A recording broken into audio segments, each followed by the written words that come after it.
What if one of the greatest engineering feats of the ancient world was not built to glorify a king, but to save a city from dying of thirst? Beneath the stone streets of ancient Jerusalem, hidden in darkness and cut through solid rock, lies a tunnel so bold, so improbable, and so brilliantly executed that even today it forces historians, archaeologists, and engineers to stop and ask the same question. How did they do it? This was not a monument built in peace. This was not a temple, a palace, or a triumphal arch raised to impress the world. This was a desperate project born in the shadow of war. An underground lifeline carved by hand through bedrock while a terrifying empire closed in. No machines, no electric light, no modern surveying equipment. Only iron tools, torchlight, sweat, fear, and the determination to keep Jerusalem alive.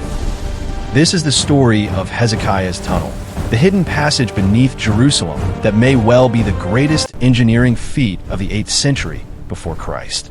To understand why this tunnel mattered, you first have to understand the danger. In the ancient Near East, cities were always vulnerable, but a city under siege faced one danger above all others: water. A city could survive with less food for a while. It could ration grain. It could endure fear. It could even hold out behind thick walls and pray that its enemy would withdraw. But if its water supply was exposed, everything changed. Once the water was cut off, the countdown to collapse had begun. That was the problem facing Jerusalem in the days of King Hezekiah. Hezekiah ruled Judah during one of the most dangerous periods in its history. The Assyrian Empire, ruthless and expanding, was sweeping across the region like a storm of iron. This was not an enemy that merely demanded tribute and moved on. Assyria crushed resistance. It destroyed cities, deported populations, and turned rebellion into public horror. Kingdom after kingdom fell before it. And as Assyria advanced, Jerusalem knew it could be next. The city had one great advantage. It stood high on difficult terrain, naturally defensive in many ways. But it also had one terrifying weakness. Its main water source, the Gihon Spring, lay outside the strongest defensive zone of the city. In peaceful times, that spring was a blessing. In time of invasion, it was a deadly vulnerability. Imagine what that meant. If the Assyrians reached Jerusalem and seized the spring, they could deny water to the people inside the city. They would not have to smash the walls immediately. They could wait. They could surround the city and let thirst do the work. That is the kind of danger Hezekiah faced. So the king made a decision that was as practical as it was daring.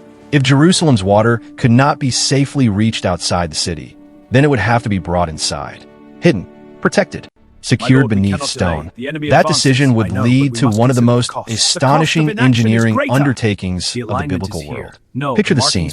Jerusalem is tense. Watchmen scan the horizon. Messengers move quickly through the streets. Families whisper about Assyria. Somewhere in the city, leaders study the terrain and the spring and begin to imagine what seems impossible. Cutting a tunnel through solid rock beneath the city to redirect the water into a protected reservoir. Even today, it sounds ambitious. In the 8th century before Christ, it sounds almost unbelievable. This was not a small trench dug through soft ground. This was a tunnel cut through limestone, underground, in darkness, under pressure. The kind of project that demanded planning, labor, endurance, and courage long before the first strike of iron ever hit stone. And then the work began. Somewhere beneath Jerusalem, men entered the rock with hammers and chisels. Torchlight flickered against damp stone walls. Dust filled the air. Every blow echoed through the narrow passage. The space was cramped. The work was slow. The conditions were harsh. Yet they pressed forward because what they were building was not just a tunnel. It was survival. As the cut extended deeper into the bedrock, the challenge only grew. They had to maintain a passage that could carry water. They had to remove the broken stone. They had to work in darkness and in confined spaces. And, according to the most famous part of the tradition, they were not simply digging from one end. They were digging from two. That is one of the details that makes Hezekiah's tunnel so extraordinary. The ancient inscription associated with the tunnel describes the moment when the stone cutters, working from opposite directions, heard one another through the rock and finally broke through. If that is what happened, then the engineering achievement becomes even more stunning. Two groups underground, cutting through winding stone, somehow converging until their tools met in the middle. Stop and think about that. No laser alignment. No modern tunnel boring machine. No electronic communication. No overfund satellite mapping. Just human judgment, observation, hammer blows, and the stubborn refusal to quit. And the tunnel itself is not straight. That is part of its mystery. Rather than running in a simple direct line, it winds beneath the city in a twisting path. For generations, people have asked why. Did the workers follow natural fissures in the limestone?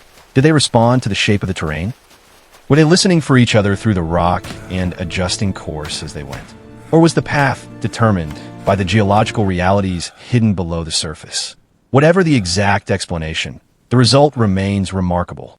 The tunnel runs for hundreds of meters through solid bedrock, carrying the waters of the Gihon Spring to the Pool of Siloam within the city's defensive system. It transformed an exposed water source into a protected internal supply. All right, team, let's get to In military work. terms, that was brilliant. In engineering terms, it was breathtaking. But the true power of this story is not just technical. It is human. Think of the workers underground. They were not legends to themselves. They were men with aching backs, blistered hands, tired lungs, and limited light. They did not know whether later generations would admire their work. They knew only that their king needed this tunnel, their city needed this tunnel, and failure might mean catastrophe. The deeper they went, the more intense the work must have become. The tunnel would have been hot, wet, and suffocating at times. Air would not have moved freely. Torches would have consumed oxygen. Visibility would have been poor. Hold! The walls would have Danger seemed to ahead. close in. What is it? And yet the Shadow, sound stay of close. chisels Understood. never stopped. Every strike was a statement. Jerusalem will not die without a fight. Jerusalem will not hand its throat to the enemy. Jerusalem will not wait helplessly for thirst to win. That is what makes this more than a construction story. It is a story of resolve under pressure.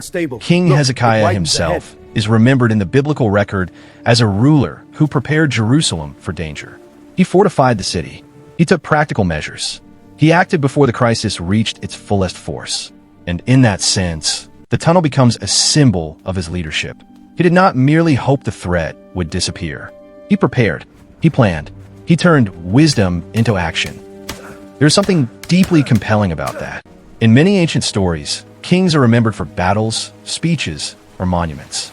Hezekiah is also remembered for a hidden work beneath the earth, a channel of water, a secret line of survival, something most people would never see from above, yet something the entire city could depend on when a crisis came.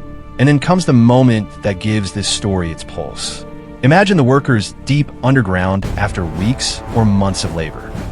They strike the wall. They pause. They listen. At first, there is only the sound of their own breathing, the crackle of torch flame, the drip of water. Then, somewhere beyond the rock, another sound. Faint, rhythmic. A hammer? A chisel? Another team? Hope rushes through the darkness. The men press closer. They listen again. Yes, there it is. Someone is on the other side. Suddenly, every blow matters more than ever. The strikes become faster. Dust fills the tunnel. Bits of limestone fly. The wall grows thinner. Then at last, a crack. A small opening. A flicker of light. Voices from the other side. In that instant, all the fatigue, all the uncertainty, all the fear is transformed into triumph. The tunnel is complete. The passage is connected. The water can flow. That breakthrough was important enough to be commemorated in writing. The Siloam inscription, discovered in the tunnel, preserves the memory of that final moment when the cutters met. It is one of the most vivid and human archaeological echoes from the ancient world. Not a boast of empire, not a myth wrapped in abstraction. A record of work, sound, and completion. Men cutting through stone until they heard each other and broke through. There is something almost cinematic about it. Not because it is exaggerated, but because it is real. It gives us the human heartbeat inside the engineering achievement. And this is why Hezekiah's tunnel still captures the imagination. It is not simply old. It is not simply biblical. It is not simply archaeological. It sits at the intersection of survival, faith, war, leadership, and technical brilliance. It reminds us that the ancient world was not a place of simple minds and crude effort. These people understood terrain. They understood risk. They understood water systems. They understood the need for secrecy and protection. They knew how to organize labor for a massive goal. And most importantly, they had the will to attempt what seemed impossible. Modern people sometimes assume that engineering greatness belongs mostly to later ages, to steel and concrete and modern instruments. But long before modern technology, ancient builders were solving brutal practical problems with intelligence, creativity, and relentless labor. Hezekiah's tunnel stands as proof. It also reminds us that some of history's greatest achievements are invisible from the outside. A massive palace demands attention. A towering temple dominates the skyline. But a tunnel hidden beneath the ground can be just as important, perhaps more so, because its purpose is not display. Its purpose is life. That hidden quality is part of what makes the tunnel so powerful as a symbol. When the people of Jerusalem needed security, salvation did not come only from walls or weapons. It came from preparation in the dark, from work beneath the surface, from a decision made before the full disaster arrived. And that message still resonates. How many civilizations survived not merely because they fought bravely, but because someone prepared wisely? How many cities endured because someone solved the practical problem no one else could solve? How many victories were made possible by labor few people ever saw? Hezekiah's tunnel answers that question in stone. Even now, nearly 3,000 years later, people can still walk through parts of it. They can feel the closeness of the walls. They can hear the water. They can sense the labor that once filled that space. It is one thing to read about ancient engineering in a book. It is another thing entirely to stand inside the rock and realize that this passage was cut by human hands under the pressure of approaching war. Suddenly, the story becomes physical. The tunnel is no longer an idea. It is real. The water is real. The stone is real. The feet is real. And with that reality comes a deeper respect for the men who built it and the king who commissioned it. Was it beautiful in the way a palace is beautiful? No. Was it grand in the way a colossal monument is grand? Not in the usual sense. But was it brilliant, courageous, and historically unforgettable? Absolutely.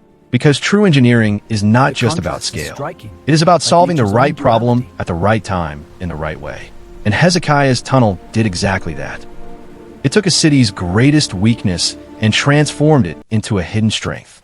That is why it deserves to be remembered not just as a biblical curiosity, but as one of the supreme engineering achievements of its age. It was clever without modern science, massive without modern machinery, urgent without room for failure, and effective in the one way that mattered most. It protected the water supply of Jerusalem when danger was closing in. In the end, Hezekiah's tunnel is the story of a city that refused to wait passively for disaster. It is the story of a king who understood that survival requires action. It is the story of workers who entered the rock and kept cutting until hope broke through. And it is the story of water, the silent force beneath all civilization, being guarded through one of the boldest underground projects of the ancient world. So the next time someone speaks of the great wonders of ancient engineering, do not think only of the things that rose into the sky. Think also of the masterpiece that disappeared into the earth. Think of the tunnel beneath Jerusalem. Think of the hidden passage that carried life through darkness. Think of the moment when two teams, separated by stone and uncertainty, finally heard one another and knew they had done the impossible. Hezekiah's tunnel was not built to impress the world. It was built to save a city, and that may be exactly why the world still remembers it.